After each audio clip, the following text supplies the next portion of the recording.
Teddy, I saw you looking at the rundown and I see you smiling already. And yes, yeah, people, we're going to talk about it. We're going to talk about Monkeygate.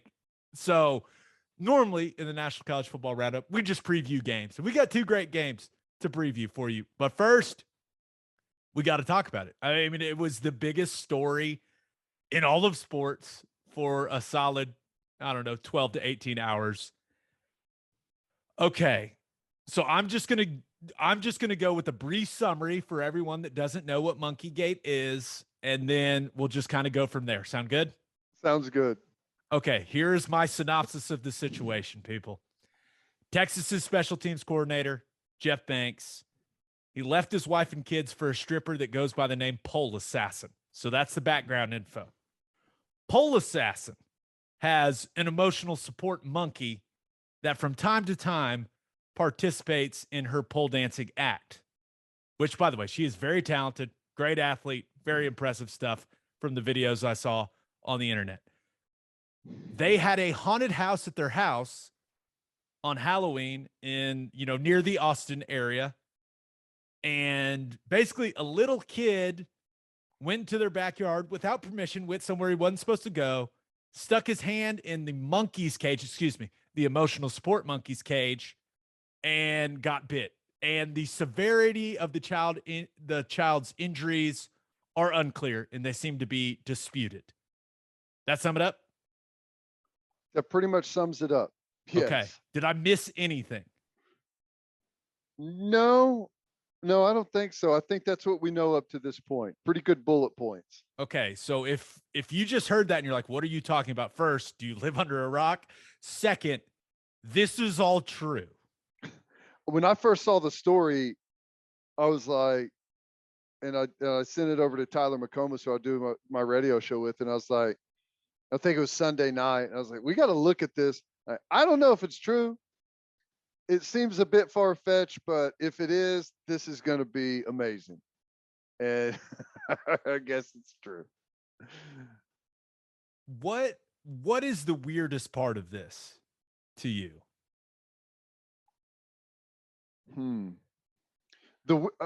I'll tell you the weirdest part of it. The weirdest part of it is that Jeff Banks is the special teams coordinator and he makes $1 million a year. That's the weirdest part of the whole thing. They say the man's a hell of a recruiter. I could see that. He must be, but that's crazy. Other than that, what's the weirdest part? The name Pole Assassin. Does she go by that? You think?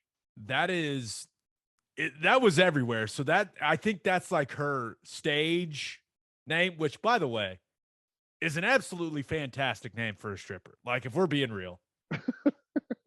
I mean, it's fantastic. I mean, and if you saw the Jerry Springer clip, like, she is more like pole assault with what she does to that thing. Like, it is impressive stuff, man. I mean, athletic, it just feats of strength. Feats of strength. Well said. But I feel like this is, okay, first of all, is the child the victim or is the monkey the victim? That's an important question because I think I'm team monkey. I know normally you side with humans over the animals. I understand that. But Pole Assassin told us the child was 11 or 12. I don't know. It was an 11/12 in the tweet. The tweet where she gave the tour of the backyard, laid it out very clearly. The kid knew he was wandering somewhere he wasn't supposed to wander. And I'm assuming it's a young boy because this seems like something a young boy would do, not a little girl. And then to stick your hand in the cage to walk through the gate that says do not enter. I mean, the kid kind of did it to himself, right?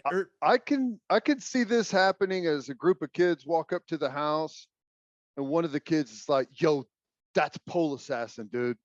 I've seen the videos. And Pole Assassin, that means she's got the monkey, right? Where's the monkey? We got to go find the monkey. Yeah, I don't know. I am definitely not team monkey. And I'll tell you why. That surprises me because you are about the, like, you're the most like, hey, private property, bud guy I know. Well, that is true. But here's the thing. There's no way that monkey is an emotional support monkey. I'm just telling you right now. Monkeys are evil. They are evil. They'll bite you. They'll try and claw your eyes out. They're terrible. I had a friend growing up that had a monkey. And whenever it was young, it was great. Everyone could play with it. Its name was Pam. And when it got older, you couldn't go anywhere near the thing at all. It was crazy. Monkeys they're evil, dude. They'll steal stuff from you. They'll attack you. They'll attack each other. They're terrible. There's no way, like an emotional support animal is like you cuddle up against the big golden retriever, right? And like someone like calms you down emotionally. There's nothing calm about a monkey. There's nothing calm about a monkey at all. I feel like you're assuming a lot about this monkey. You don't know this monkey, man. Come on. Maybe it's a chill monkey. You don't know. Now it did just bite a kid, so but we don't know the monkey. We don't know the monkey. But I'm with you. I find it hard to believe that the monkey is bringing a significant calming presence to Pole Assassin's life. But hey, I don't know. Let me tell you what Pam used to do. Okay? Tell us more about Pam. Yeah. Pam, if you had something like, if I had this ink pen and I'm clicking the ink pen and Pam could see like, now that thing's interesting. I could use that. I could do something with that weird clicker that you've got there. So it'd be in the cage and she'd stick her hand out and like kind of wave at you to hand the pin. And it's a monkey. It's a little monkey. It's cute. So if you walk over there close to the cage, it'll kind of lean in there with its hand and then it'll try and grab you and reach in there and grab you and pull you close to it. And they're strong as hell. You don't want to be anywhere near them, man. I'm just telling you. I've seen it. I've seen the shenanigans before. Pam, Pam showed me the light. You've been through what this kid went through. Yeah. He expected like the monkey from Aladdin whenever he walked back there, like real nice and cute and dancing around. And little did he know in real life, those things are mean as hell. Well, now he knows. And I know this. This is the absolute last thing that Steve Sarkisian needed right now. Oh my God. They're a 4-4 football team. They've got Iowa State in Ames this weekend. This is the last joke I want to make, right? So Jeff Banks, special teams coordinator, it all makes sense now. The fake punt against Baylor, it all makes sense. The monkey called it. It's the only explanation. Monkey called the monkey may have ran it. Was the monkey the punter? Can we check on that? Monkey pointed to it on the play sheet and said, "Run it, Jeff." Yeah, I'd say the special teams coach's head was somewhere else on that one, but I don't even. How do you address that as if you're a head coach? I would assume that by now all of the players know that Banks is married to an ex. Is she an ex stripper or does she still practice? As far as I know, ex, but I don't know. So I would assume the guys knew, right? I feel like that's something like I remember there being stories about it when Jeff Banks was leaving Bama to go to Texas. And I was like, oh, that's funny. Guy left his family for a stripper. I mean, not the first guy to do that. Right? Like, didn't Overshone say like a month or so ago that he wanted a pet monkey or something like that? Yeah, and Kwiatkowski, the defensive coordinator, said, no, you don't. Yeah, it's on Twitter. I remember it. That's right. Like, what? Yeah, he knows. He's seen those monkeys before. Yeah. Crazy. Yeah.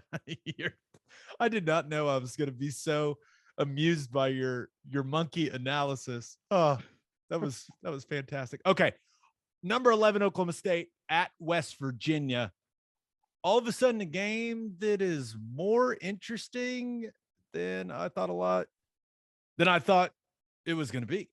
I mean, you got Oklahoma State coming off what can only be described as a massacre of Kansas.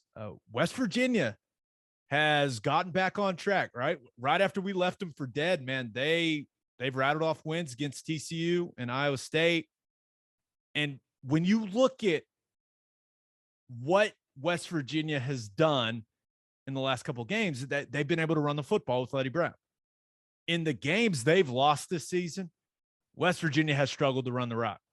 I mean, bottom line, I went and looked at Letty Brown's game by game stats. Letty Brown has averaged 57.5 yards rushing in their 4 losses. Although I do think West Virginia's O-line is playing a little better right now. I disagree with Mike Gundy. I don't think they're the best O-line in the Big 12, but I think Oklahoma State's defensive line can get after that group. I really do. I think they can shut Letty Brown down. Jarrett Dagey and that passing game, it's dependent on the run game, right? He's not, if he's got to drop back 30, 40 times in a game, the odds are not in West Virginia's favor. And I think the running game is going to struggle, which will make Dagey struggle. And he's proven he will throw it to you. I mean, the pick 6 he threw against Iowa State was comical. I mean, it was hilarious. Yeah. But it will be interesting to see if Spencer Sanders can continue to play good football and continue to value the football. I mean, he's taking care of it the last couple of games.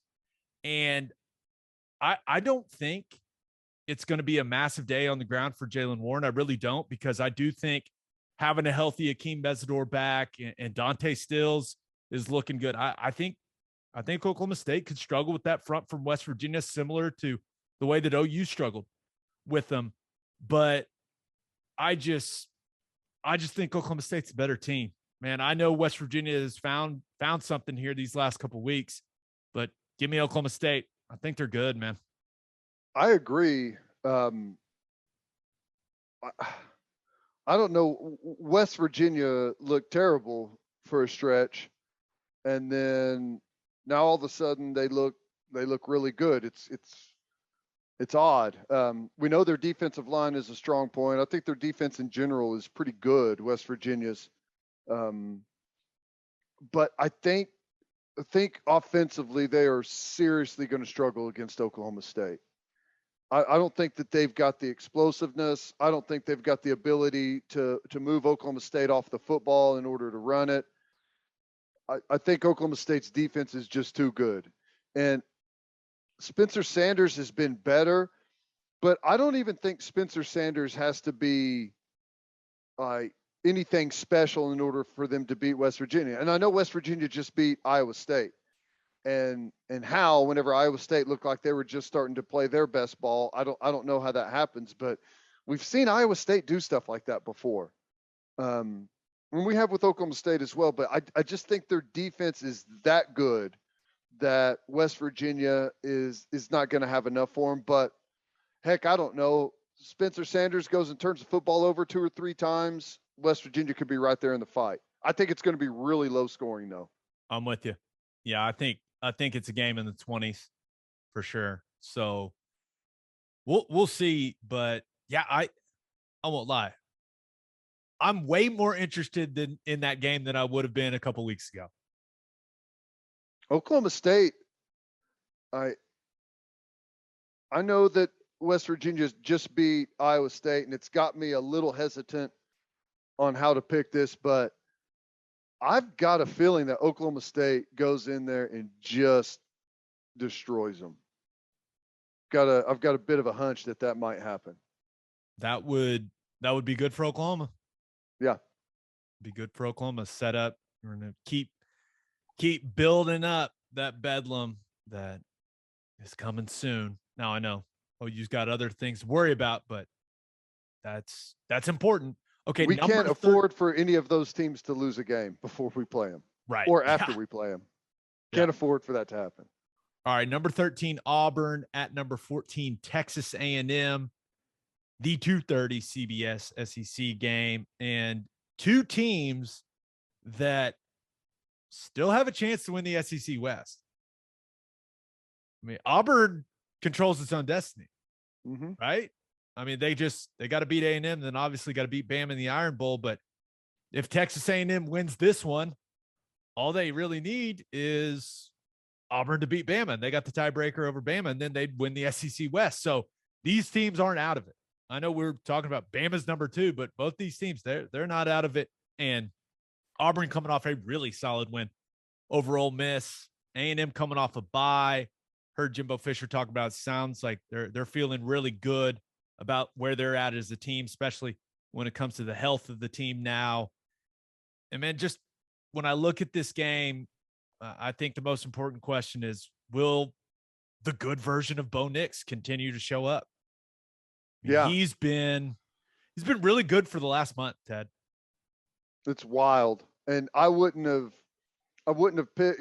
I picked against him, and I think I have a couple of different times, and he's proved me wrong. He's turned into a playmaker, and he's been adequate in the passing game. Obviously, they got Tank Bigsby in the running game, and their defense is really stout. Auburn's really good, but I can't really get my finger on the conference. It's tough with Texas A&M. I honestly don't know how to pick them. Like if I'm saying who's the better team, I think it's Auburn, and I don't really even think it's that close. But Kyle Field, place is going to be nuts. It's a tough atmosphere. I mean, maybe it's probably going to be a close game, but if I have to pick on the team alone, I've got to go with Auburn. My gut, everything in my gut is telling me to pick Auburn, right?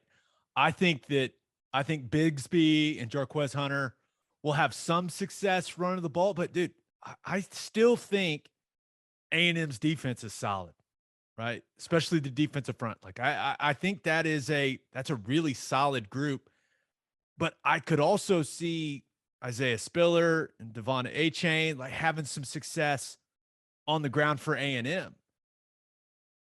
Auburn's passing attack has kind of taken off lately. I've got serious doubts about Zach Calzada and what A&M can do in the passing game, but I think Jalen Weidemeyer and Anais Smith, I think those two guys are better than anyone Auburn's got at those positions. So I think the big advantage comes with this game being at Kyle Field, man.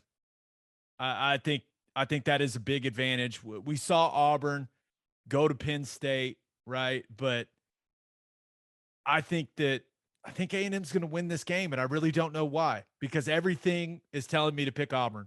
But I don't know. I'm taking A&M. Yeah, I know that's the weird thing is I honestly, it's hard to pick it. I really don't know. Auburn, I think that they've been pretty stout. They've been pretty steady. That win over Ole Miss looked pretty good. They went Nix in looked and awesome. Yeah, he did. And he went in whenever Arkansas was still fairly hot and looked good against Arkansas. In a game I picked against them there too. So I don't know. I guess oddly, give me Bo Nix over Calzada. As crazy as that is to say, I never thought I'd be saying that, but here we are. Here we are. I will say A&M's defense, I do think it's better than some of the defenses that Bo Nix has played well against, right? We'll see, true. man. But it's a really interesting game that, when I was looking at it, I was like, damn, I didn't realize what was on the line. Like it's a big time football game. Yeah. I guess Mississippi State has a chance. Well, no, they can't do it because they would never get the that's funny that it's just played out the way it has in the West, that as soon as someone beats Alabama, things really change. You're not used to it, but my guess is down the stretch they'll be just fine. Yeah, I'm used to not paying attention to the SEC West like at all, just because it's kind of like the Big 12. You pencil the team that's in crimson in. I mean, Yep. just